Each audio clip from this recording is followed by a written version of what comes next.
Gracias por la oportunidad de presentar unos pensamientos acerca de los walkouts, de los blowouts.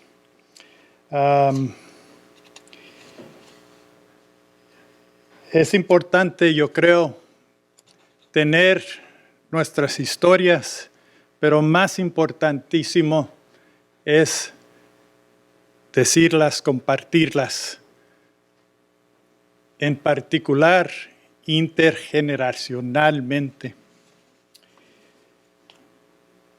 I recall that on February 21st, 1972, then President Richard Nixon went to China, reestablishing U.S. foreign relations with its former World War II ally after 25 years of diplomatic non-recognition of the new socialist state, having favored the exiled government of the Republic of China in Taiwan.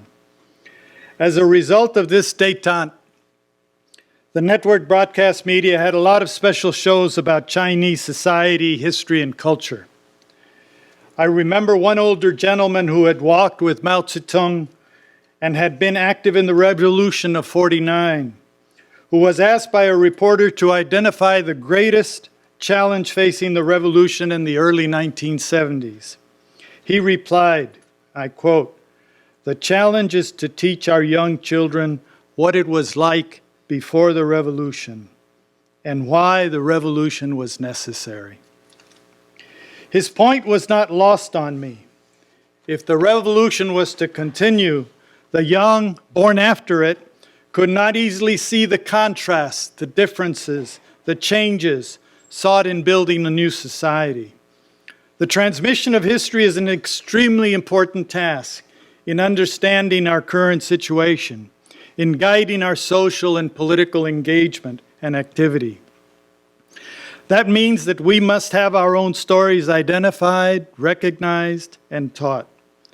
This requires intellectual work, our own communication means, and our own commitment to making the history be with us and be alive. The blowouts, the walkouts, is one of the stories we must tell in order that those who came after can understand the struggles and the changes, the legacies of those events. After all, the high school walkouts were part of something larger, the student movement, primarily involving students at the secondary and tertiary levels of schooling, and part of the educational campaign of the Chicano movement, involving parents, families, and other community stakeholders in the quality of schooling and education experienced by all of us at all levels. I was asked by Carlos Aro to address 6 questions in my remarks, to retrospectively and from a personal point of view as a college student and activist. I, however, have reorganized these 6 questions, which I think would have taken much longer than the half hour that I have, into 2. Without too much damage, I think, to your request. The first question is, what was college student activism before, during, and after the blowouts? And the second question was, what was their legacies? Now, we've heard on both of these topics from several speakers today. So it may be that for some of you, much of what I have to say is going to be repeat and repeat. But I hope that there's a different way of understanding some of the things that I'm going to talk about, partly because I want to frame it in a slightly different way. To understand and answer the first question, I think we should understand what was the student movement, what was the Chicano movement. In doing this, I've found a useful definition for social movement as a distinctive form of contentious politics. Contentious in the sense that social movements involve collective making of claims that, if realized, would conflict with someone else's interests. Politics in the sense that governments of one sort or another figure somehow in the claim making, whether as claimants, objects of claims, allies of the objectives, or monitors of the contention, i.e. FBI. These are characterized by the consequential synthesis of three elements. One, a sustained, organized, public effort making collective claims on target authorities. Let's call this a campaign. And I want you to kind of go back to the notions that our first speaker, Professor Garcia, mentioned about Sal's concern about bilingualism, about cultural relevance, and about other things that make the issue of the claims important. What were the goals of the activity? The second is the employment of combinations from among the following forms of political action. Creation of special purpose associations and coalitions.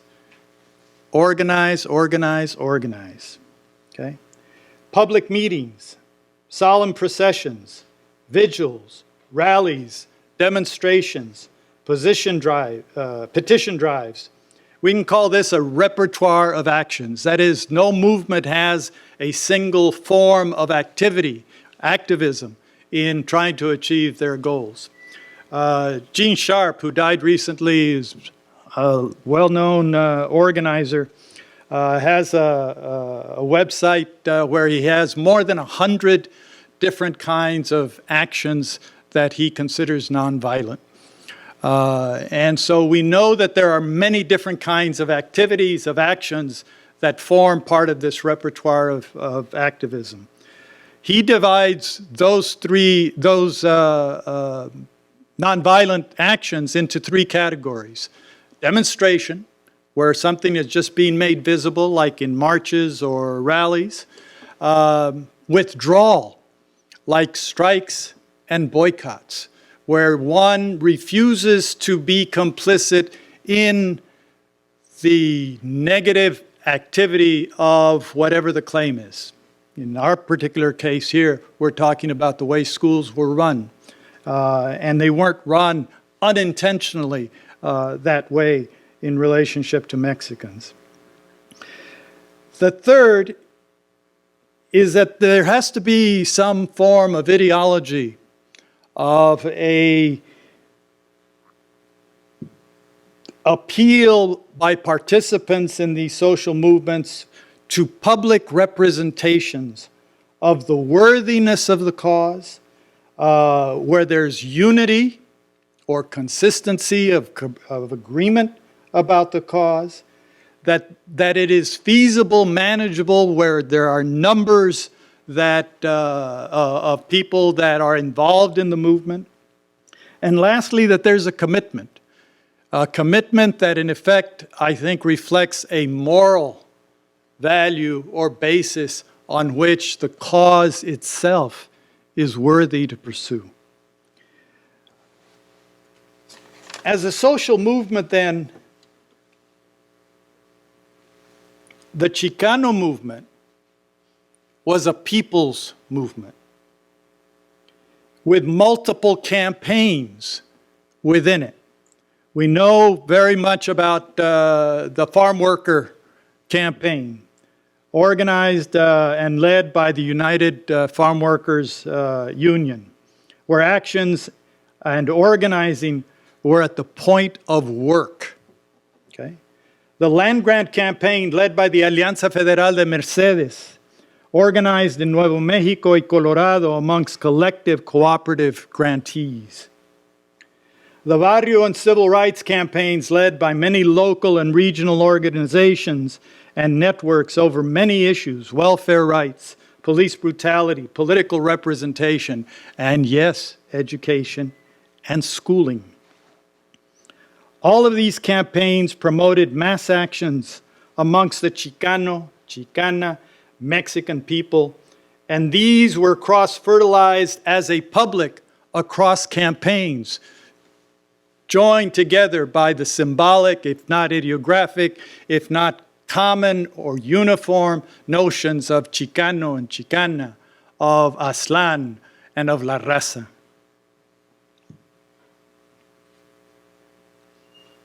I suggest to you that there was an educational campaign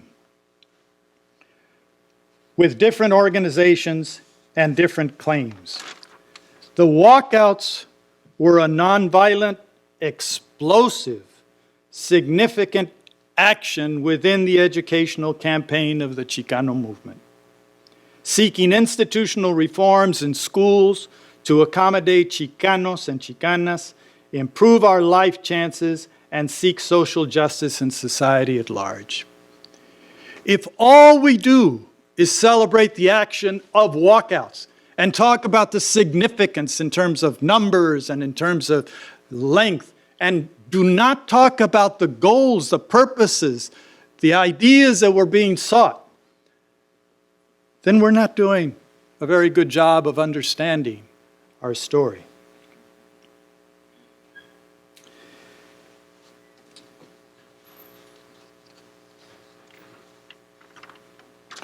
The blowouts then were a significant action within the campaign that galvanized it in several ways. The size of the participants, and these range from 10,000 to 20,000 students, at 25 schools in LA County alone, focused primarily amongst those that were principally Chicano enrolled and Chicana enrolled. And many more schools, not only in Southern California, but throughout Aztlan. Secondly, there was a consistent set of social movement, social justice demands or claims against an institution that treated Mexicans similarly across states. 3, there was a sustained nonviolent set of actions, walkouts for weeks, but also repeated annually or seasonally, and as students go from one level of schooling to the other. College students were, after all, high school students before they became college students. 4, there was a significant repression by the state, by governments, by school districts, by the police. 5, it was a national action. Let me quote to you from Meyer Weinberg's book, Race and Education, History of Race and Education in the U.S., where he talks about the walkouts. In 1968, the urgency exploded into public view when Mexican-American students took matters into their own hands. Showing their impatience with conversational modes of educational change, they conducted school boycotts or blowouts. In Texas alone, over a 2-year period, excuse me, demonstrations occurred in Uvalde, Crystal City, Edcouch, Elsa, Kingsville, Alpine, San Antonio, Sierra Blanca, Lubbock, Abilene, and San Marcos. In Denver, Chicago, and Albuquerque, students organized public protests. But the earliest and the largest of the actions occurred in Los Angeles. In March 1968, some 12,000 students in 5 predominantly Mexican-American high schools called a boycott. The approach to celebrating, commemorating, or researching Chicanas and Chicanos, and schooling and education should include the campaign, the worthiness, unity, numbers, and commitment, and its repertoire of actions, all in perspective. And I think we've heard that from several of the previous speakers.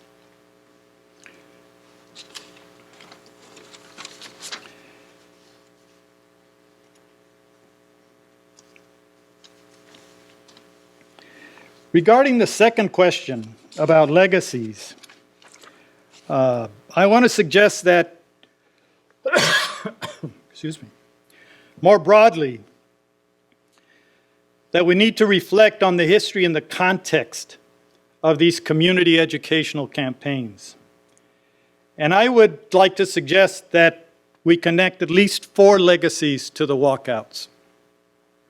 One, that there has been at the elementary and secondary school level great energy that has been invested in the languages of instruction, as well as language subject areas, in establishing bilingual schooling, culturally relevant and multicultural schooling, Spanish for Spanish speakers, or heritage language instruction.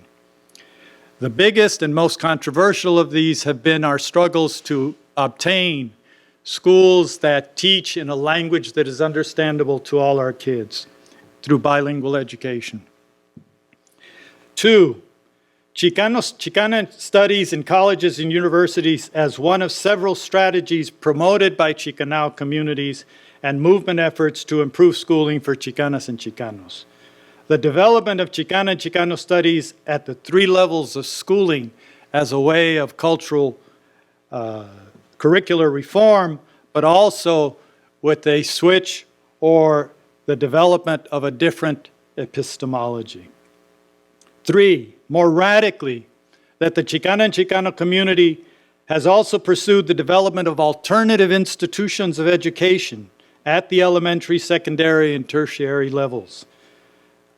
Lastly, the diversification of the teaching force and the professoriate, and the diversification of the student bodies in higher education in particular, including access, affirmative action, or any number of other kinds of things that you might want to consider. We have to take a look at that as a way of figuring out whether or not there is a legacy related to the demands that were made not only in Los Angeles, but in other parts of the country. Since I am relying in part on my reflected experiences, memories, and remembrances, let me give you a bit of my story through the 1960s and talk more specifically about the role of college students in relationship to the educational campaign and specifically the walkouts, and then these legacies in a bit more detail. I was born at home, the eldest of 4 children, on San Carlos Street, just southeast of Belvedere Junior High School, in the unincorporated area of East Los Angeles, in what was called Hoyo Maravilla, and grew up in City Terrace and other East Side barrios, moving homes at least 8 times while I was growing up. Our home in the City Terrace Hills had no sidewalks, no curbs, no street drainage, and we burned our trash in backyard incinerators. We had chickens, y unos gallos, rabbits, and pigeons. I went to Harrison and Hamill Elementary School, Belvedere Junior High School, and graduated from Garfield High School on a college academic track. My mother, Dolores Flores, was born in Los Angeles to parents who immigrated during the Mexican Revolution from Zacatecas and Chihuahua, while my natural father, Felipe Macías, was born in Jalisco, in a small town south of Guadalajara. I learned Spanish first and English later, mainly in public school. I learned to read in English at school and currently taught myself to read in Spanish through comic books in Tijuana, where we regularly and often visited my stepfather, Alejandro Arredondo, who had been deported there from L.A.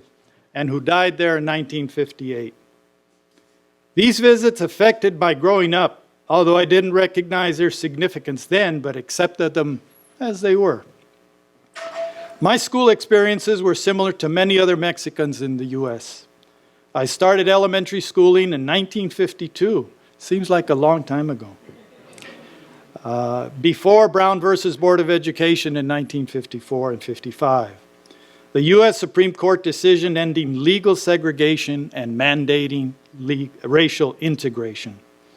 California still had English as the legally exclusive medium of instruction in the schools, barring the use of Spanish or other non-English languages as a medium for instruction, even in English as a second language classes, and even not allowing those languages as subjects for instruction before secondary schooling, so that English can take root before you're exposed to these foreign ideas and these foreign languages.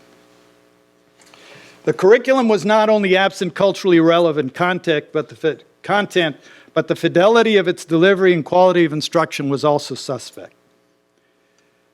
When I was in the 6th grade of elementary school, my teacher told us that he would not teach us English grammar because we would get that in the 7th grade at junior high school in the following year. When we got to the 7th grade, our English teacher told us they would not teach us English grammar because we got that in the 6th grade at the elementary school. At Belvedere Junior High School, I took shop classes: wood, electric, print, drafting, and metal, and the academic subjects as well. In high school, I took no shop classes, and I was in a college prep track for 3 years. I was there. Of the 350 students who entered Garfield High School with me in the winter class of 1962, only a third completed and graduated in the winter of 1965.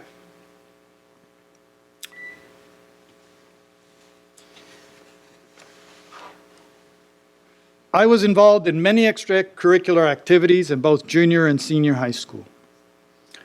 Outside of school and work, I remember being recruited along with my best friend, Andres Chavez, by his father, Armando Chavez, to attend the Mexican-American Education Committee in downtown Los Angeles, in which the likes of Marcos de Leon and others discussed and planned activities, including running and getting elected a Chicano as part of the Los Angeles School Board of Education. I remember that we were talking about labels, not quite Hispanic, but I do remember suggesting that instead of Mexican-American, we should be calling ourselves Americans of Mexican descent. Okay, I learned better as time went along. I was a winter graduate of Garfield. I graduated in January of 1965. My experiences as a college student started when I attended East Los Angeles Community College for a year concurrently with my senior year in high school.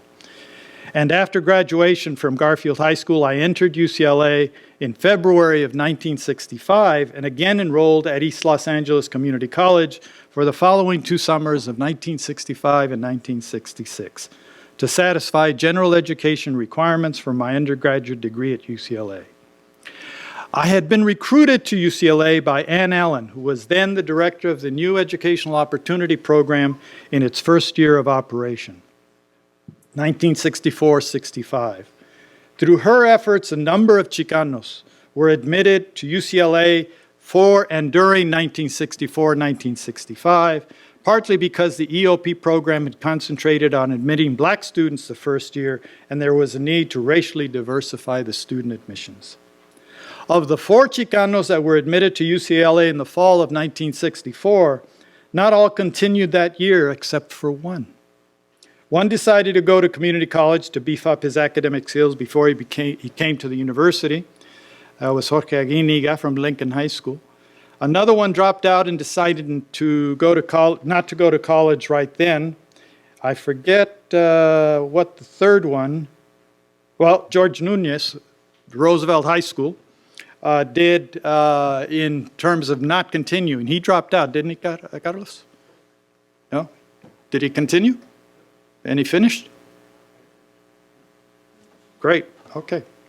But the fourth one continued, graduated and worked at UCLA until his retirement in 2010, Carlos Arro from Roosevelt High School.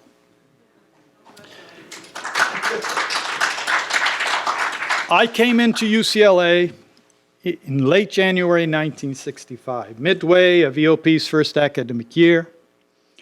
And the diversity, to expand the diversity of the EOP enrollment to include more Chicanos. That proved to be a key decision on the part of that program because many of the early undergraduate students that came in during that period came in through EOP, which at that time was primarily a financial assistance program and later grew to include support services, study skills, and counseling services. There were only 60 or 80 Spanish surname students at UCLA, and there were over 20,000, or over 15,000 students, undergraduate students. But most of these were Spanish surname foreign students from Central and South America, as well as Cubans. They were often not Mexicanos, much less Chicanos. This was a group of people that were usually from the elite class, children of government and military families. UCLA reflected the rest of society in this respect. Mexicans and Puerto Ricans were relatively absent in higher education and shared oppressive conditions, stereotypes, and discrimination, despite greater proportionate numbers in what is the southwestern part of the nation for Mexicans and the northeast for Boricuas. I mentioned this part of my journey to give you a sense of what this university was like 50 years ago. We talk about it being a white-dominated university, but white undergraduate students represent maybe 35, 36% of the current enrollment. Then it was 90 punto y punto y punto, okay? And it made a difference with regards to the climate. It made a difference with regards to our sense of comfort, alienation, confidence, or lack thereof, or even enabling knowledge of how to do things and how to get around things. And the few people from Islos, the fewer people from Raza that were students, made a difference.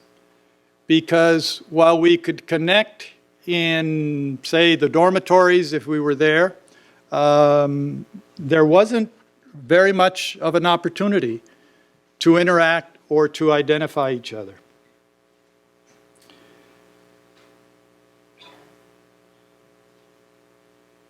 I was in the newly built dormitory, Hedrick Hall, and the dorm was an intimate contact with the white, Anglo, and Jewish world with which I had only some familiarity, primarily through television.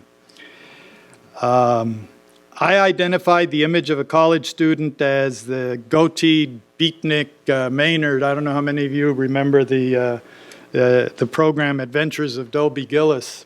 As a matter of fact, the supervisor that gave the certificate to Juan Gomez Quinones, Sheila Kuehl, was starred in that television series about college students at a university, and it was a comedy, so on. I identified with Maynard unconsciously, I think, because he was the odd one on campus. Not unlike me in that respect. It was in the dorm that I was repeatedly called a spick by an older New York Jewish student on my floor, challenged to a fight, and told to get out of the swimming pool in the recreation area next to the dorm by a visiting white San Diegan because his UCLA girlfriend was in the pool at the time and we were socializing. You have to remember that during this time, many of us could only go to the public swimming pools on certain days just before they drained it and cleaned the water and got it ready for non-Mexicans.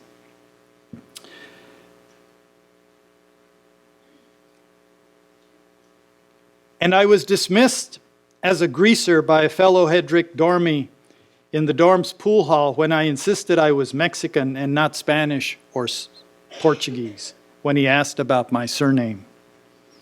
I remember overhearing a conversation between two Anglo male students one early, cool weekday morning of my second semester, waiting for class on the south steps of Haynes Hall, not too far from here.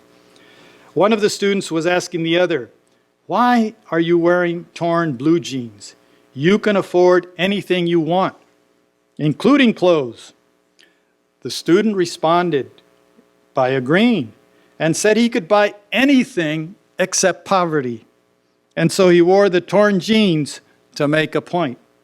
He could still have it all. These and other events were continuing reminders by those around me of who I was and who I was not. Yet I learned to participate in events and activities in the dorms, sing-alongs, movie nights, helping with the homecoming floats, and even was elected entertainment commissioner for Hedrick Hall. I was on campus 24 hours a day and often 7 days a week, returning home occasionally by bus and acquiring campus lore at its source. I participated in the UCLA social system as a dormie, as opposed to, for example, a Greek or a commuter. And after 1.5 years, began hanging out in Kirchhoff Hall and observing campus student government and the operations of the Daily Bruin.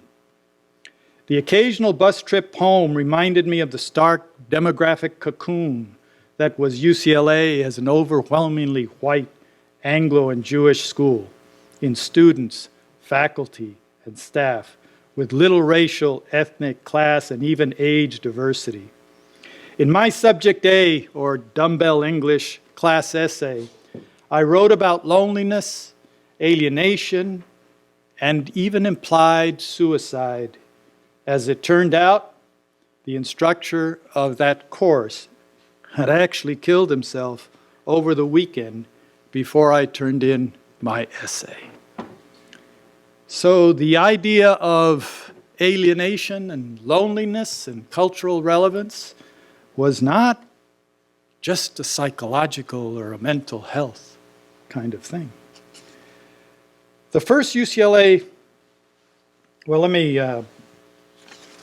go on to some other things, because part of what I'm attempting to do in sharing with you this particular journey is what we are talking about when we talk about college students in relationship to the high school students and the walkouts. We're not talking about people that are completely different. We're talking about the same high school students in a college setting at a different campus, at a different level of schooling, with different rules, but with the same kind of perspectives, epistemologies, and cultures. I did take advantage of some of the resources that UCLA had to offer. And the first summer that I was here, I had a work-study job with the National Labor Relations Board, downtown LA. And it was the summer of the Watts riots.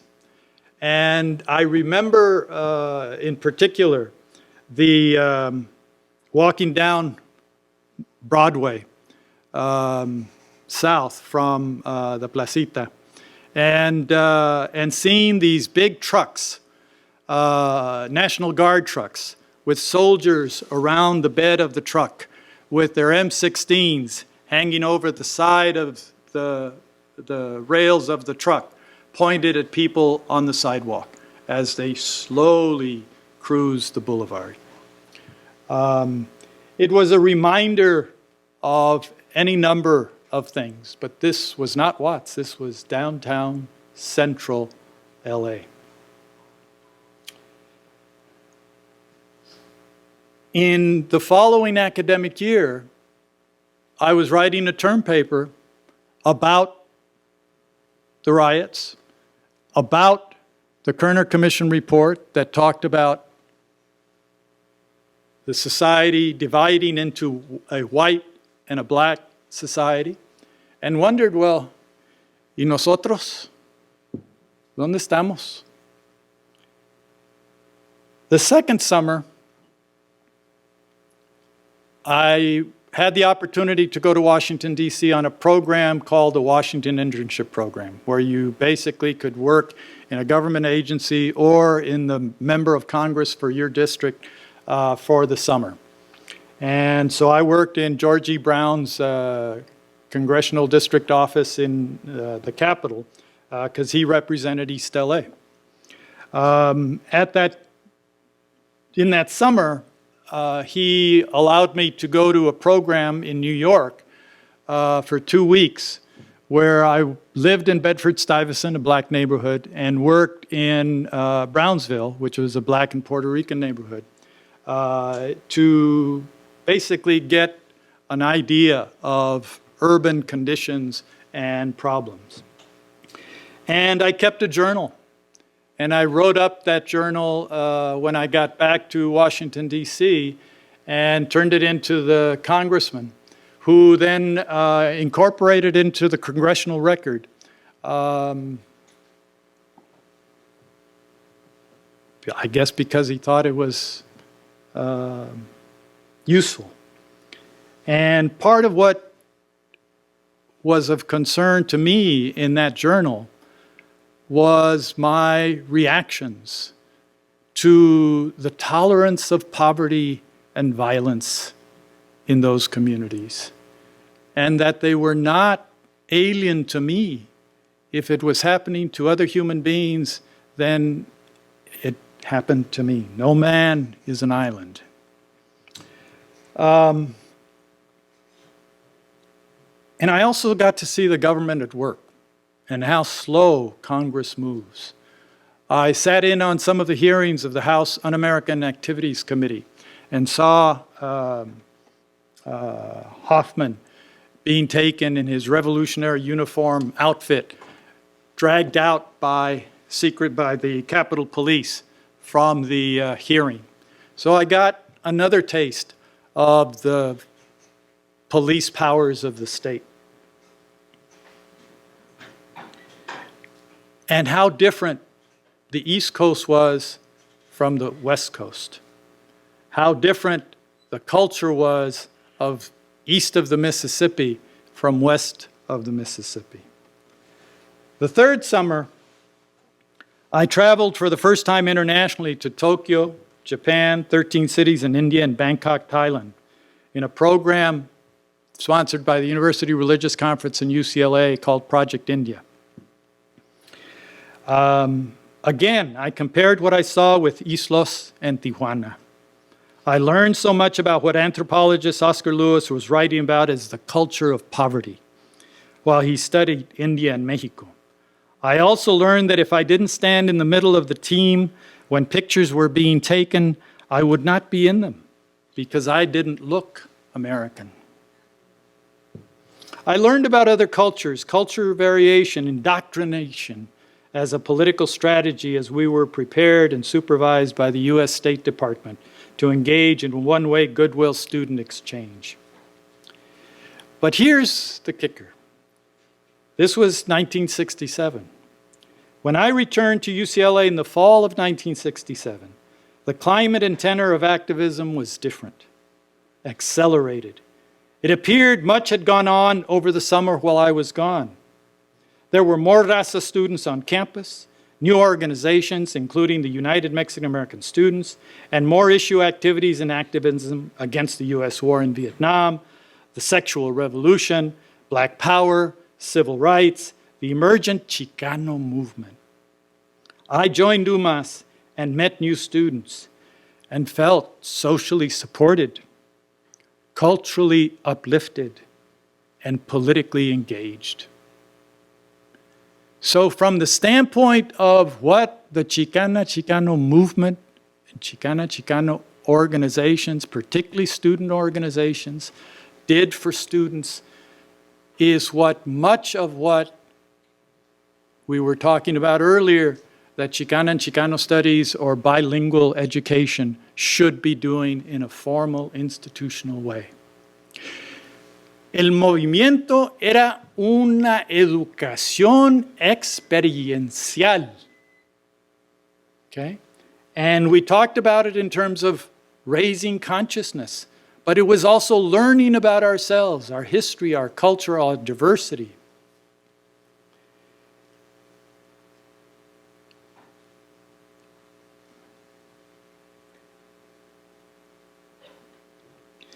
I continued to work with some of the programs that I had been involved in before this summer, with Project Amigos. And I joined other programs sponsored by the University Religious Conference, like Project Discovery, which was an interracial group of students that talked about race on campus, in the dorms, in fraternities and sororities, and in the community. And I recruited other Chicanos and Chicanas to come with me to this particular project.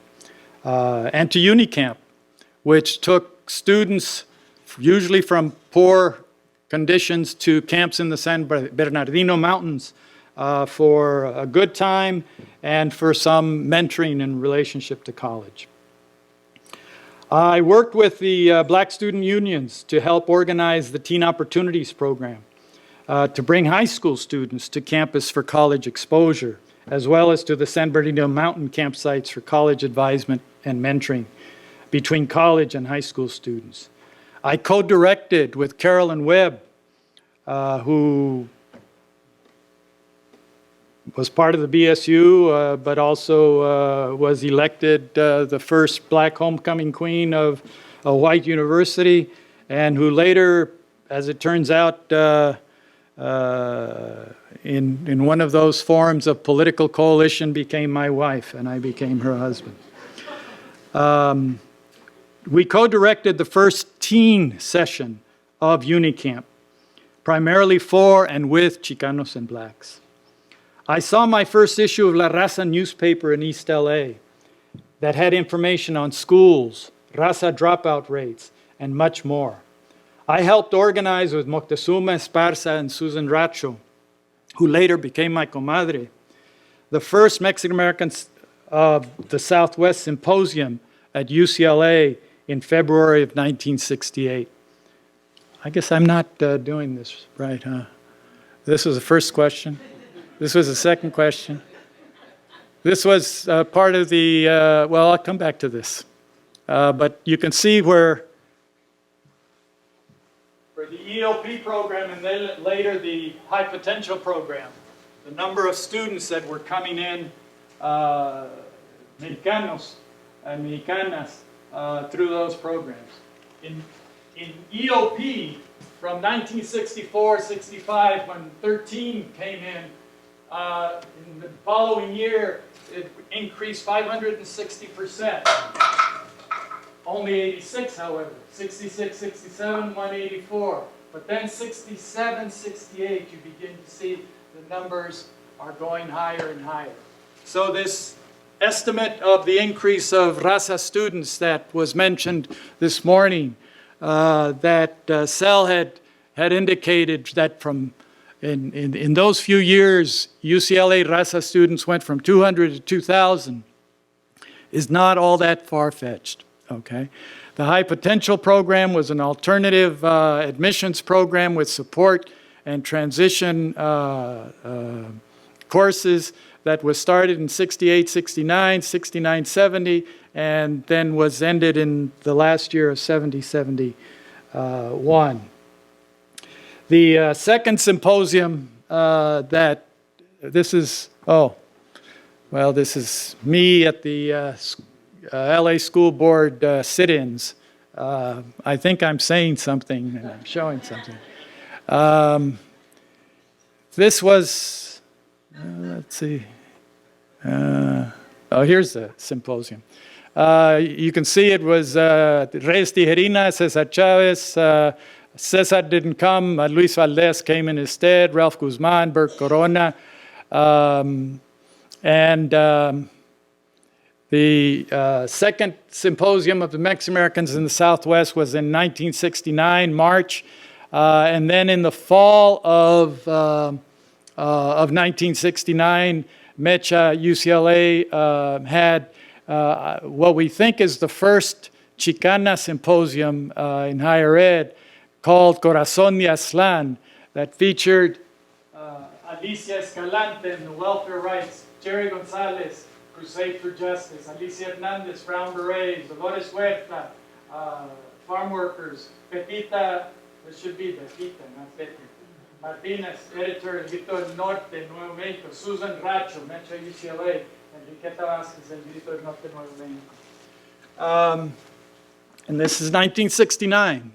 I mentioned some of these things because these were things that college students were doing, independent of, but related to the walkouts. And so when we talk about the role of college students before, during, and after, these are some of the things that we have to take into account. It wasn't that we were sitting here, oh, the walkouts are happening, let's, okay. And what does that tell us about this story? That the walkouts are emblematic of the activism that was taking place by students in schools at all levels, with the support of their parents, their families, their communities, and we had each other's back. The organizing that was taking place in the fall and in the summer of '67 included not only the development of student organizations like UMAS, Maya, Nueva Vida, Maso, and others, but it also was organizing intercampus coordinating committees. In this particular case, it was UMAS Central, which was a county-wide organization of student groups represented of different institutions throughout the county.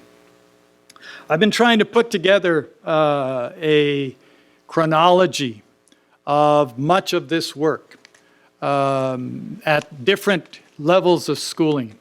And I haven't really completed it, but I am finding that there's a lot of things that are going on during this period of time that that it's difficult to connect with, and connect with in the following way. We focus on the walkouts in particular as the significant activity, but all of the other activities that go on after and around and between and before don't get integrated then in relationship to the educational campaign. And what it doesn't help us see is how interactive, how networked, and how much time everybody was putting into this. The intensity of activity was just tremendous, almost 24/7. But in counting for the preliminary chronology that I have, the major activities or actions, for 1967, I have 17. For 1968, I have 47. For 1969, I have 17 again. And I'm just starting to pull a lot of this stuff together. But if you divide it by 12, then you can begin to see how major activities just related to schooling within the Chicano movement were taking place in L.A. during this period of time. And it ought to give you a sense of perspective of not only how important the walkouts were in relationship to these other activities in terms of their significance, but also in relationship to their being connected with all of these other actions. So that it makes sense to talk about before, during, and after only in the sense of, for example, the demands. And we can see quite a bit of connection between the demands of the walkouts with El Plan de Santa Bárbara, which was the Chicano Master Plan for Higher Education. we see quite a bit of similarity with the 1970 Cinco de Mayo actions here on campus that took place right after the assassinations in Kent State by the National Guard there, where we occupied the administration building. You see some of the same demands in the reaction to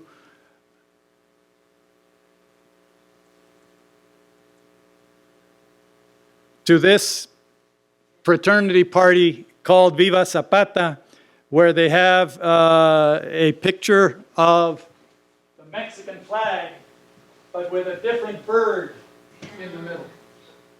And a list of people that says no verga, no whores, no Zapata, no Negroes, no OJ, no, etc., etc., etc.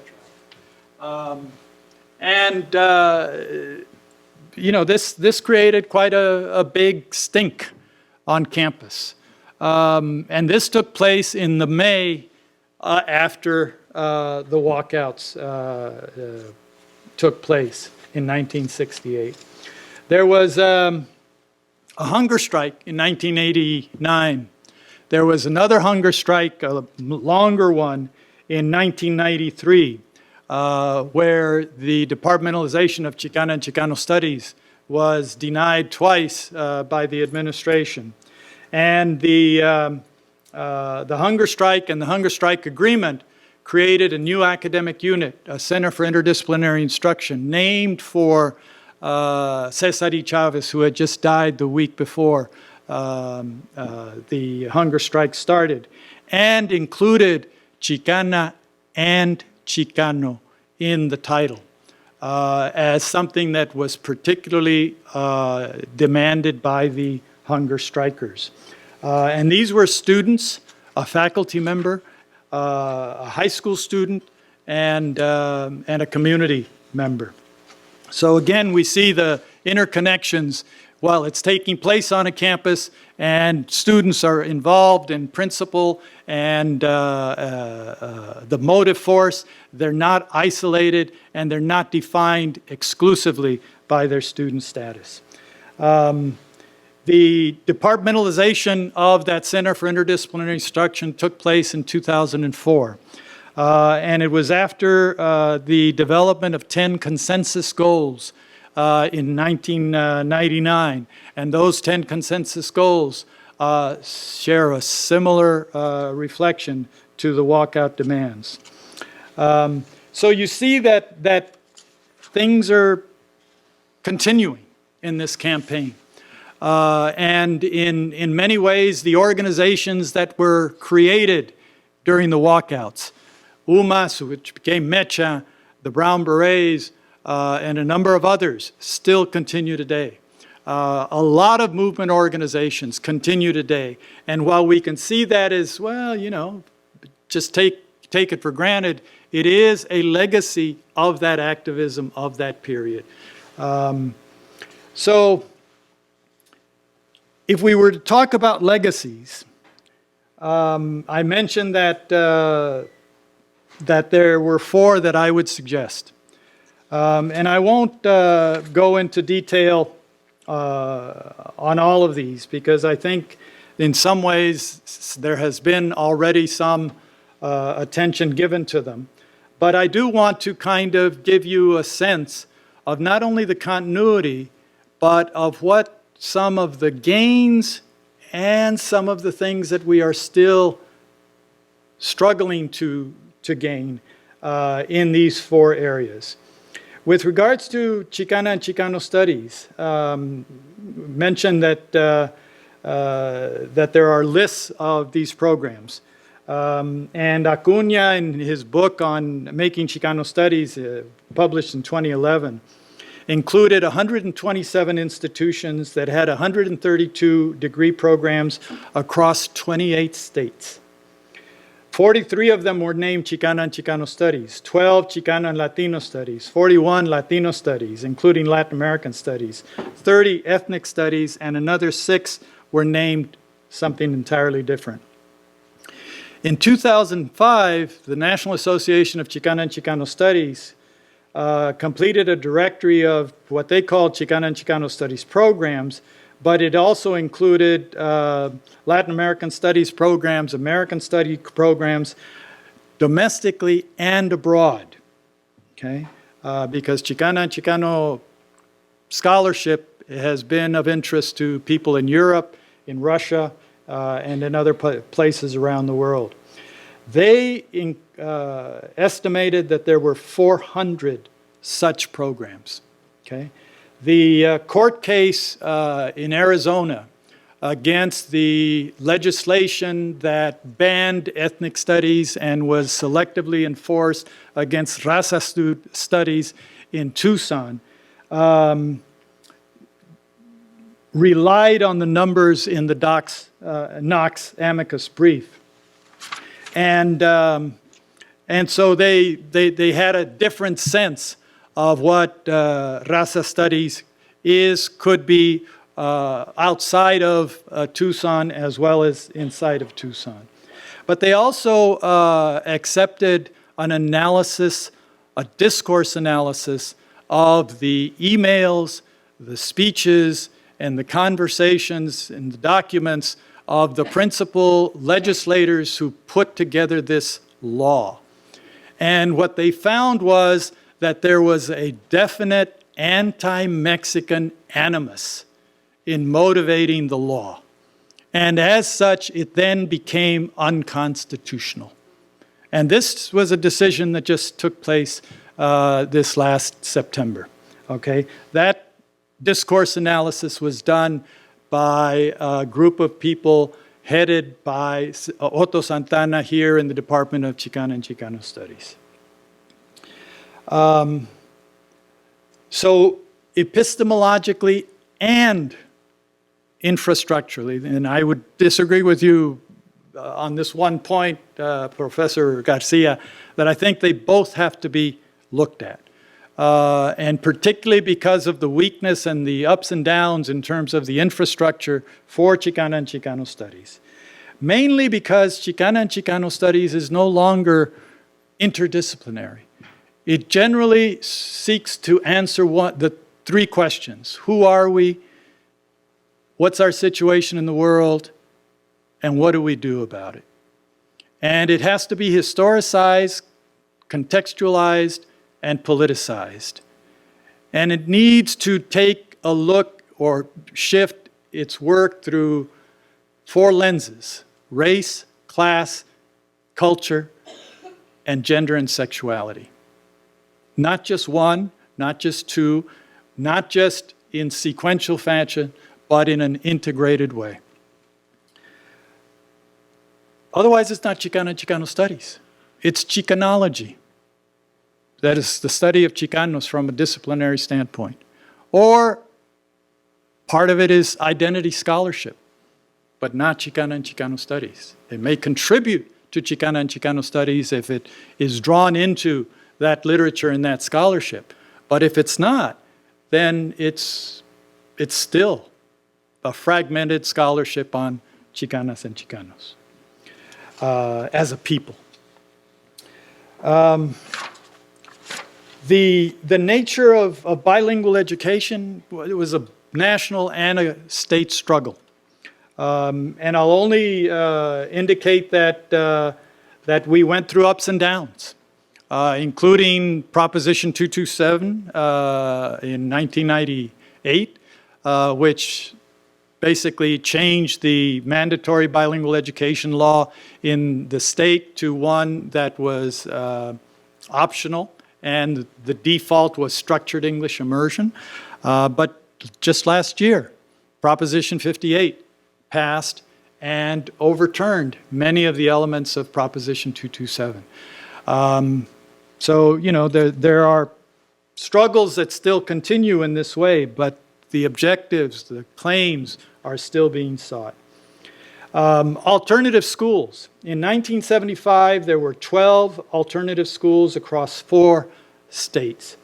Today, we still have an attempt to build and create alternative schools, Many of the ones that were created in the 60s and 70s, including DQU University and others, have gone by the wayside for lack of resources and continuation.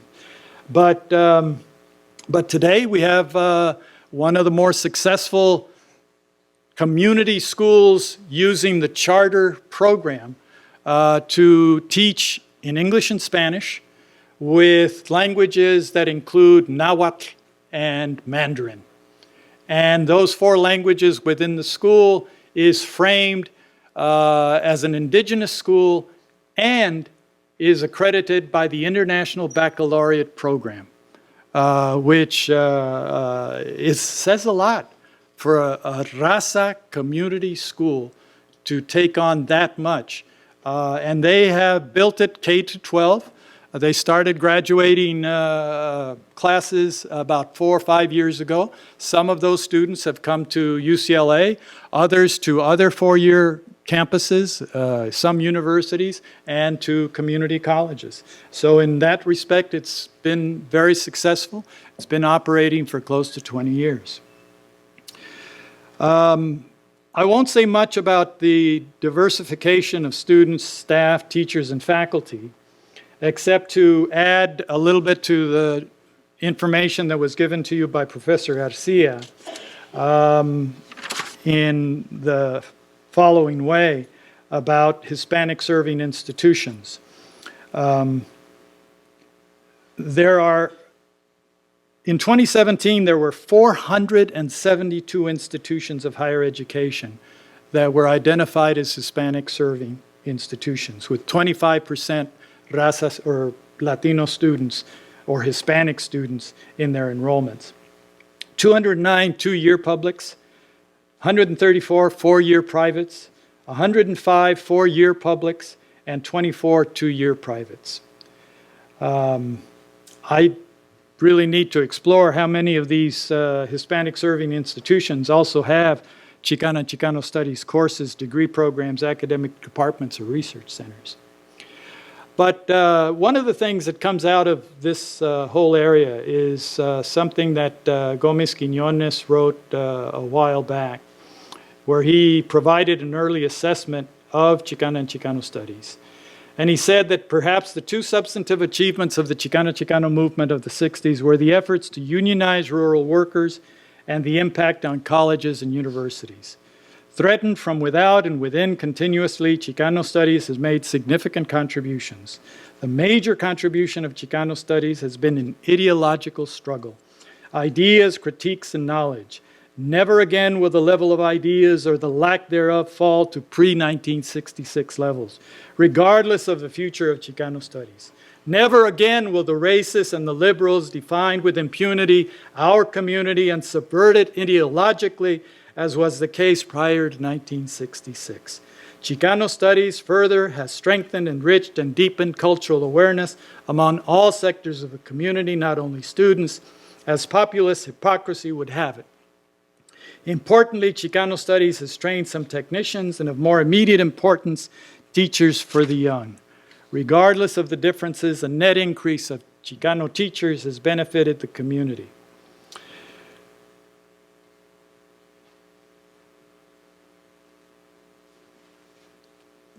There are recent changes in California and Texas in reaction to what has taken place in Arizona. Several school districts in California have adopted an ethnic studies requirement for graduation, others as an option in the curriculum. California is working on a model curriculum for ethnic studies. We don't know how much Chicano and Chicano studies content there will be. The Texas FOCO of the National Association for Chicana and Chicano Studies initiated a campaign in 2015 to establish Mexican-American studies in 100 school districts in the state. Also in 2015, the Texas legislature passed a resolution Friday morning declaring May 1, 2015, Mexican-American Studies Day. Siempre estamos marchando, siempre estamos luchando, siempre estamos resistiendo. Resistiendo. So, I don't know. My answer to the first question of college activism that was mentioned before, during, and after the blowouts is we are all students, and we are all students. And the answer to the second question, what were the legacies of the walkouts? The answer, we are the legacy we have been looking for.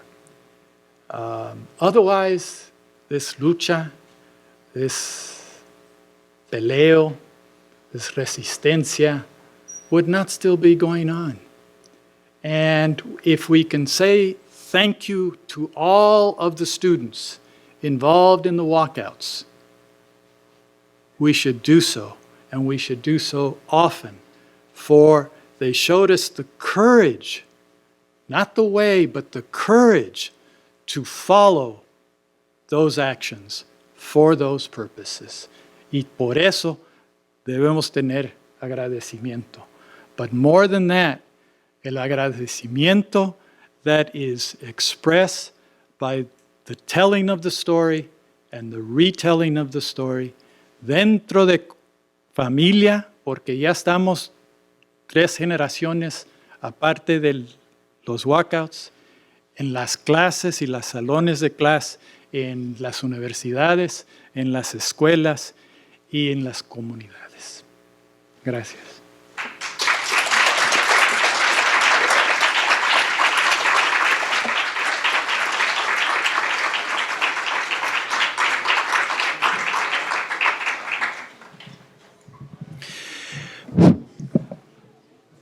Final section. We're losing quite a few people. Those of you that stay are going to have a real treat. We're going to go up to the center and walk through the exhibit. We're now going to do a bit of a summary from different perspectives. And you have heard Dolores Bernal, Delgado, but she's going to give a perspective on what she has seen and also talk about where we might be headed. And you've also heard during the various discussions about a certain faculty member in the Graduate School of Education who has mentored several of the people that have talked here today, Professor Daniel Solorzano. Well, he will also give his perspective on what he has heard today. But we'll begin with Dolores.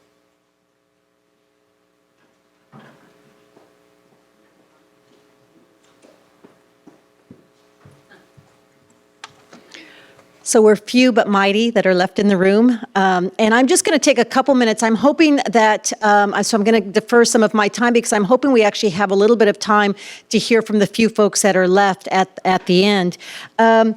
So I was taking notes throughout, and I have lots here. And just a couple things I guess I want to touch on. And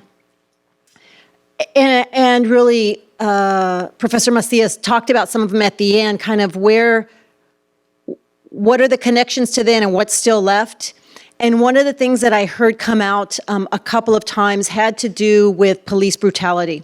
The idea that some of the high school students were already organizing around that continued to be. And so for me, and maybe it's because it's some of the new work that I'm working on with Dr. Alejandro Covarrubias, looking at police brutality.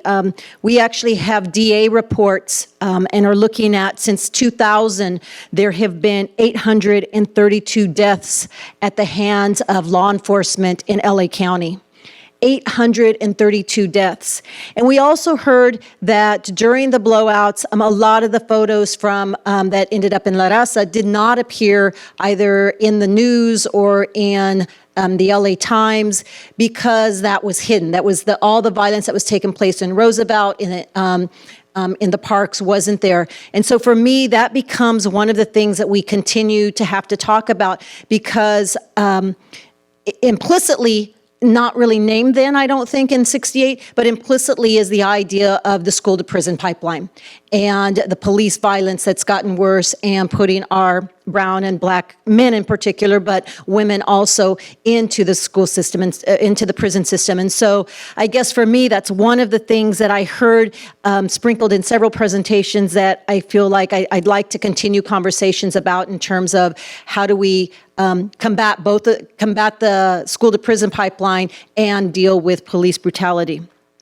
There was just another one that came up that I want to mention is about low expectations. I think it was Professor Garcia who said that was Sal's, one of the most important things he talked about was the fact that teachers have these low expectations. And so, and it came up again in some presentations in terms of we do have more Chicana and Chicano, Latina and Latino teachers when we're thinking of the K-12 level.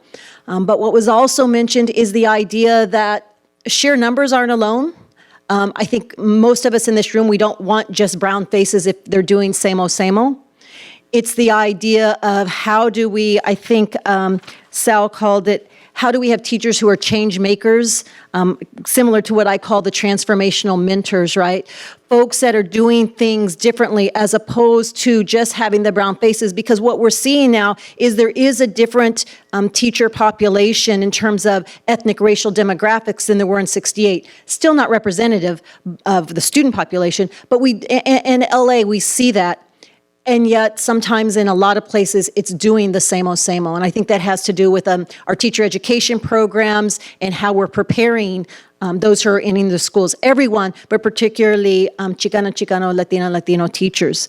And the one thing we didn't talk about too much that I'd love when we go, all of us that are left for the reception, is to talk about social media.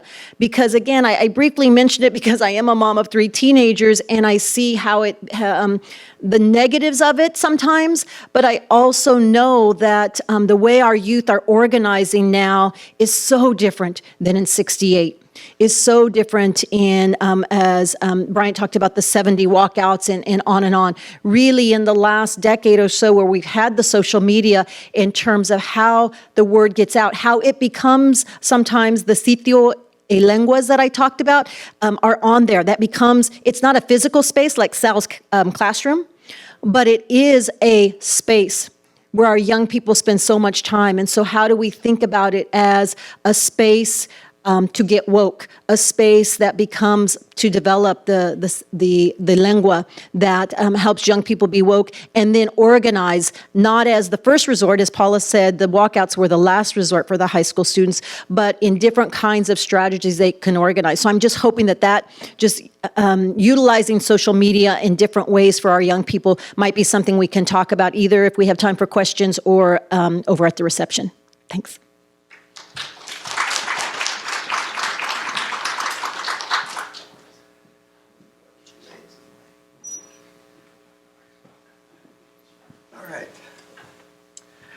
You know, I too, I just want to thank all of you that remain, but thank the speakers. I mean, this was like a master class in a particular period of Chicano history, that period of 1960s, 68 in particular. But there's 3 things I want to talk about, just three things quickly to get us over to the reception. And it's, although we're focusing on the walkouts in 68, I also want to sort of, and I think Professor Garcia mentioned it, Professor Juan Gomez-Quinones mentioned it, Professor Macías mentioned it, but what led up to it, although Reynaldo talked briefly about the early history that was relatively recent to 1968, I think what's really important is to putting that historical event in a longer reach of history, previous history.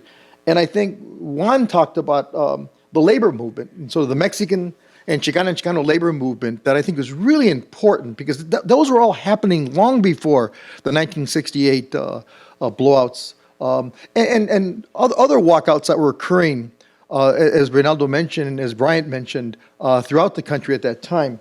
But so putting that in a longer reach of history, I think is really, really important. A longer reach of activist history, which is really important, and a longer reach of labor history.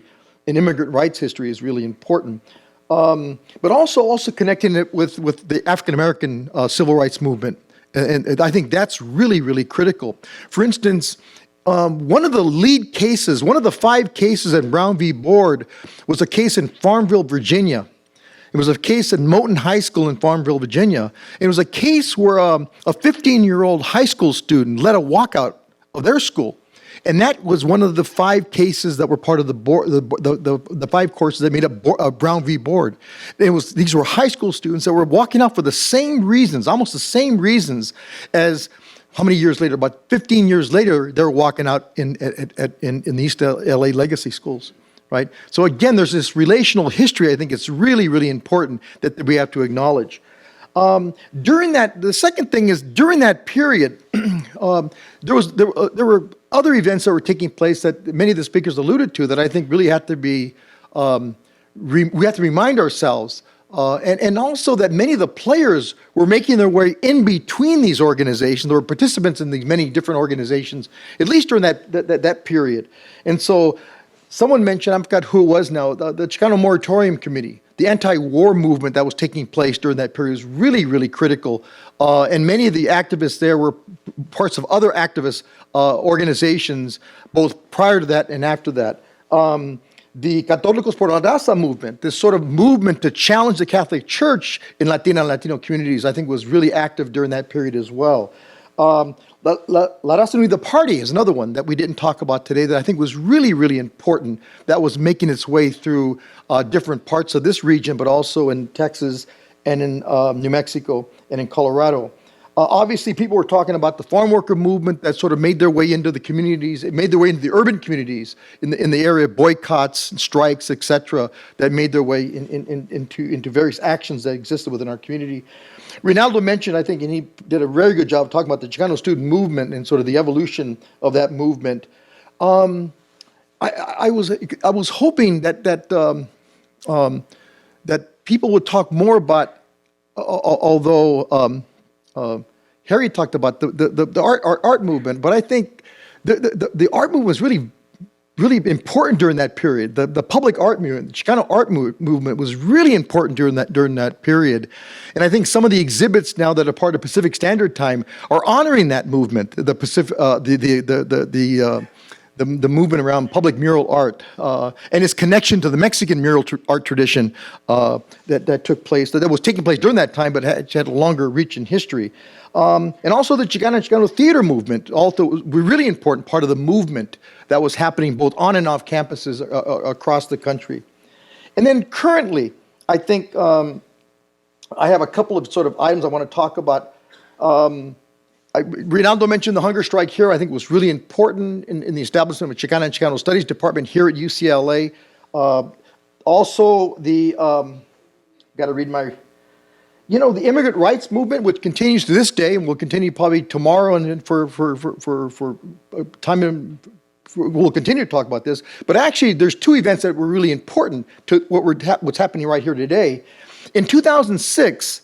I think it's the first or second Friday of 2006, we held the first annual Latino Educational Summit in the Chicano Studies Research Center, or actually the Faculty Center. And on that day, during one of our sessions, the superintendent of Montebello Unified School District, I was on a panel with him, and he said, I have to leave. And he left. We didn't know why he left. It turns out the reason why he left, he'd been getting text messages saying his students had walked out. And if you remember, they had walked out on that, I think it was that Friday, that second or third Friday. It was the Friday after the opening of the movie Walkout. But they had walked out, but not only them, about 4,000 or 5,000 students around Southern California had walked out on that Friday, right? Around immigrant rights. The issue was around immigrant rights. It was around what I think someone mentioned, the HR, I don't have it was the Sensenberger bill. That was really, it was making its way through the political discourse during that period. So that's one. The second one has to do with, or the third one has to do with, right after Trump was elected in November of 2016, if you recall, within a week there were walkouts all over Southern California. High schools, and it was led by high school students. At least 4,000 students in LAUSD schools, 18 LAUSD schools walked out in protest of the election of Donald Trump. Right? So you had some of that activism taking place relatively recently. And those walkouts have continued around issues of a sanctuary. So we have activism taking place right now. There's a group of 18 high schools in LAUSD of high school students. They're called Students Deserve. They're organizing around these issues, around sanctuary, around immigrant rights.